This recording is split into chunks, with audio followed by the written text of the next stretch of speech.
So, kamusta na mga idol? Maligayang pagbabalik po sa ating YouTube channel. Japan B-League Yokohama B Corsair, wala na pong balak pang pakawala ng ating pambato na si Kai Sotto. At NBL Australia nagsisisi ngayon sa napakagandang improvement na naipapakita at naipamamalas ng ating pambato na si Kai Sotto. And bago tayo magpatuloy, syempre hindi ko pababayaan ang mga solid supporter natin na lagi po nakaantabay at nakaabang sa ating mga daily updates kay Kai Sotto. Shout out po tayo sa ating mga kaibigan. Unang-una, Yuri Mariano from Marawi City, Marcos Rosales from Isabela, Explore Scuba Adventure Amaze from Tarlac City, Ruin Cain, Kay Pogsed from Davao de Oro, Moncayo, Marimichi from Japan, hello po sa inyo, Jeremy Malayo from Cagayan de Oro, Bimbo Hembra sa kanyang asawa from Tacloban City, Arnold Dago from Albay Bicol, Nestor Libron Jr. from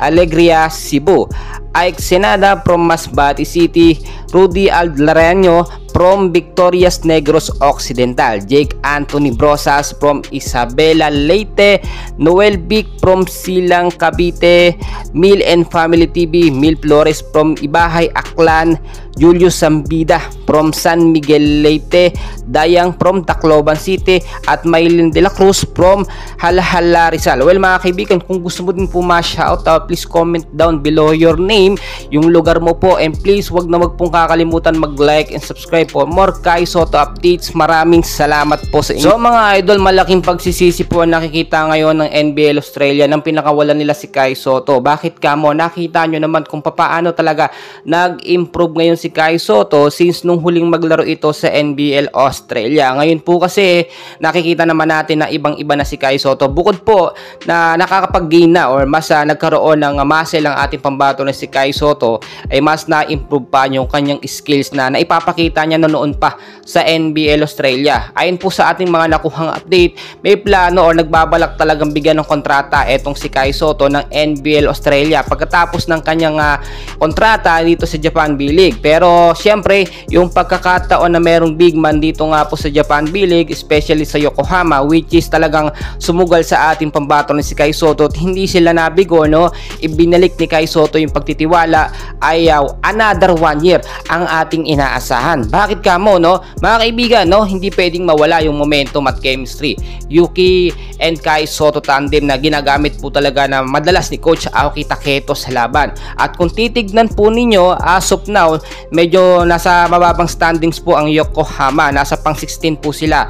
At inaasahan po kapag magtutuloy-tuloy ang ganitong magandang performance ng Yokohama, yung kanilang sunod-sunod na pagkapanalo, no, ay may chance pa silang makahabol sa playoffs. At sa next season nga po, malaki ang chance na hindi sila mangulelat sa standings. Dahil siyempre bukod sa nakikita na natin yung magandang potential ni Kai Sotto, mas nagagamit na po siya ngayon.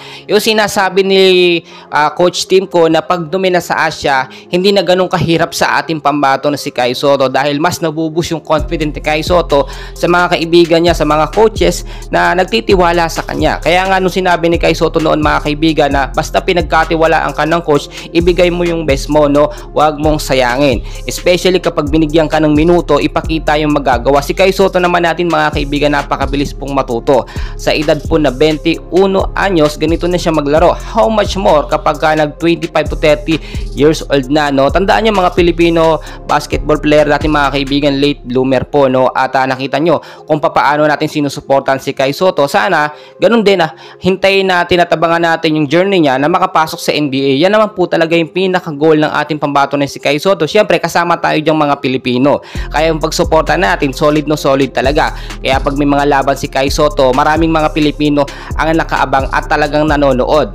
Though alam naman natin hindi ganoon ka-perfect, minsan hindi nagiging consistent yung mga play ni Kai Sotto, but it's normal lang, no? Hindi naman sa lahat ng pagkakataon ni perfect at walang pagkakamali. Well mga kaibigan, next game po ng Yokohama kontra sa Toyama Grouses sa March 20 po, no? 2024. So aabangan natin yung resulta ng training ni Kai Sotto. Siyempre mas pinapalaki niya yung kanyang pangangatawan para mas makapag-gain pa siya ng muscle para sa baliyahan ay makakasabay ang ating pambato. Well mga kaibigan, patuloy ko po kayong i-update, and please wag nyo pong kakalimutan mag-like and subscribe bilang pagsuporta na rin po sa ating YouTube channel. Maraming salamat.